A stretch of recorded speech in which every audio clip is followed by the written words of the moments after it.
जो मुहज़्ज़ब लोग होते हैं ना, जो बाकायदा गोरे पुराने ज़माने के, जो आप देखिएगा कि वो कप उठाते हैं तो आवाज़ नहीं आती, पीते हैं तो आवाज़ नहीं आती, दोबारा जब नीचे रखते हैं तो आवाज़ नहीं आती। सेम इसी तरह अगर आप कोल्ड ड्रिंक पी रहे हैं तो उसकी आवाज़ भी नहीं आनी चाहिए, और स्ट्रॉ से बिल्कुल ना पिएँ, क्योंकि स्ट्रॉ जो होता है वो आपके जायके को मार देता है, उसका कोई फ़ायदा नहीं होता। बिल्कुल लस्सी की तरह पिएँ जैसे मज़े से आप पीते हैं, क्या फ़र्क पड़ता है उससे। और जब भी कोई चीज़ पीने लगें तो टिश्यू पेपर ज़रूर अपने साथ रखें, कि आपके पास जब टिश्यू पेपर हाथ में होगा ना, तो जब भी आप पिएँगे तो आपको फ़ील होगा कि यहाँ पे होंठों पे लगा हुआ है, तो होंठ साफ़ करें।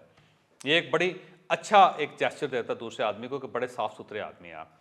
इसी तरह जब आप किसी के सामने चाय का कप रखें तो पिरिच के अंदर एक टिश्यू पेपर ज़रूर रखें, क्योंकि बाज़ लोग चाय जब उठाते हैं तो वो चाय गिर जाती है उसके पिरिच के अंदर, और बड़ा बुरा लगता है, और उसके बाद जब कप रखते हैं तो कप के नीचे चिपक जाती है, और जब वो बंदा उठाता है तो उसकी कमीज़ के ऊपर गिर जाती है।